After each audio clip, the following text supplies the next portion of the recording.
So when they called me, sabi ko, wala kaming NBI dyan sa Senado. You have to be very clear with that, ano? And our presence doon sa GSIS is supported by a request. So we have legal cover, legal basis to be there kung bakit kami nasa GSIS, no? May we know kung ano na ang latest development dun sa probe dun sa Senate incident?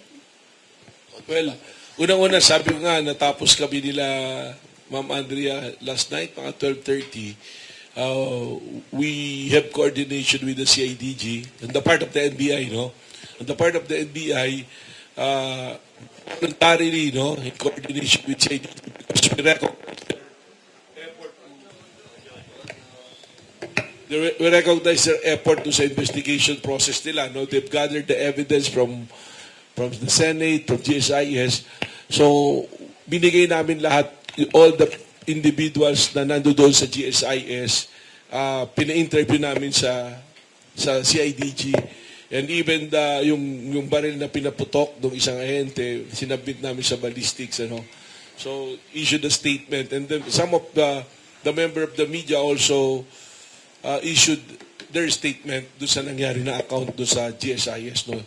So, but those are the things that I can mention because unahan ko na po kayo. I don't want to go through the details na babalikan pa ulit because what we're seeing doon sa mga social media, sa mga coverage, piece by piece yan pieces yan And for us, it's now the investigating authority who will put the pieces together to come out with a conclusion and resolution.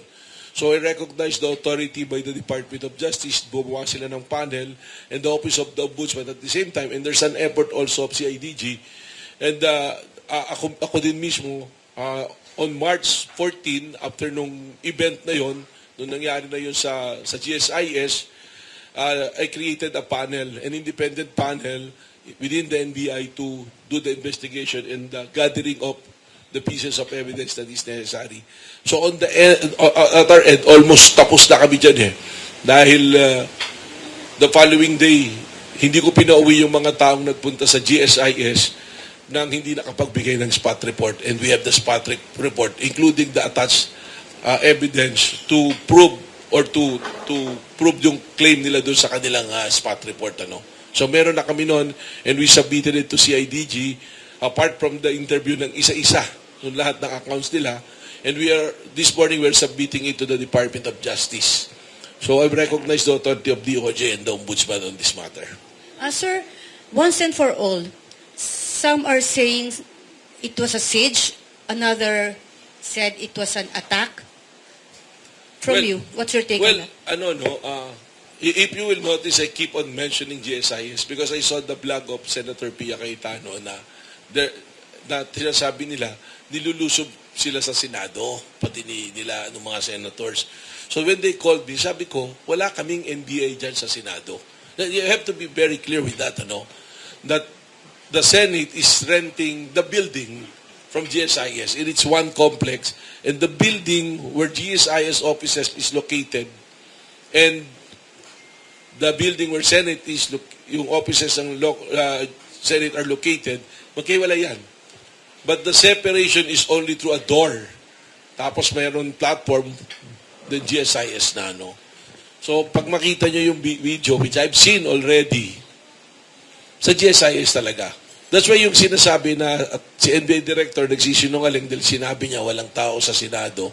I think yung mga sumama sa GSIS na media can prove that na wala talagang pumasok doon sa Senado. That's very clear. Kaya ako nagugulat ngayon because some of them are saying na ngayon, sabi nila wala daw silang agent sa Senado. Tapos hahabulin nila at sa GSIS. Because they suddenly realize na sa GSIS lang pala talaga yung mga ede.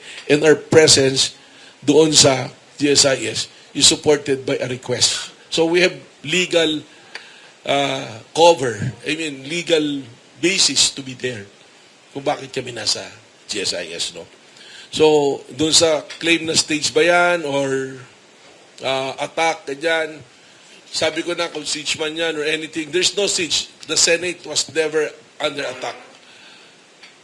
Ang nangyari ngayon, it's NBI who is now under attack. So, yun yung nangyayari ngayon. No? Pero, lalabas naman yan. And again, I don't want to, I'm sorry, Chi, that I cannot anymore comment if it's stage or a siege or attack. I'd rather leave it to the wisdom of the investigating authority, which is the DOJ, and the panel that is created by Secretary Bida and also with the Office of the Ombudsman. Also, the CIDG, you can ask the CIDG, nandun naman sila. Ito lang Wala. I'd like to get your reaction. Kasi may sinabi si si Sergeant at Arms, former OSA Chief Mao Aplaska, na he likened the situation na para daw meron kang bahay, pagkatapos may armadong lalaki sa labas, anong gagawin mo pag pinasok ang bahay mo, di nagpaalam? Your reaction to that, please. Hindi mo ba ikukumpara eh? Magkaiba.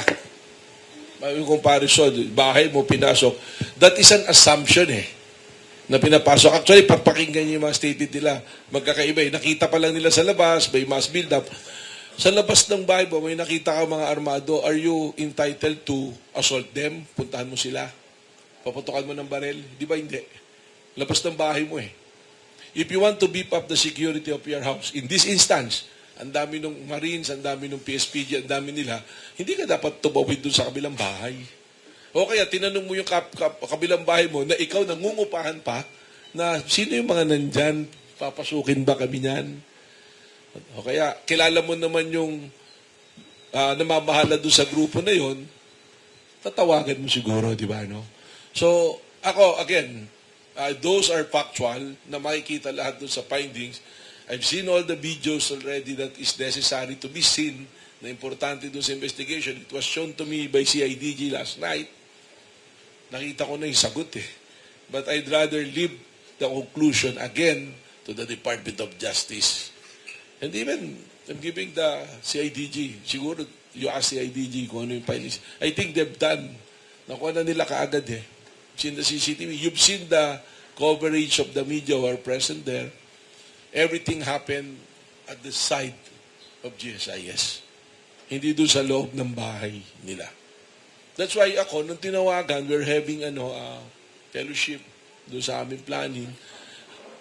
I'm really insisted, nagpa-interview talaga ako, wala, nandito kami. At sigurado kung walang tao sa Senado. Because what was told to me by the senators, sa loob ng Senate, binabaril sila.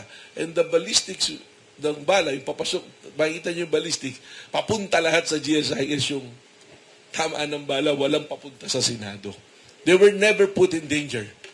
Hindi nalagay sa senators. Kasi nga, it's a protocol kung if you are being attacked and you're under threat, sa bahay mo limbawa, Ma'am Ichi, at may opportunity ka namang umalis sa bahay mo dahil alam mo, ma-overpower ka or anything, anong gagawin mo?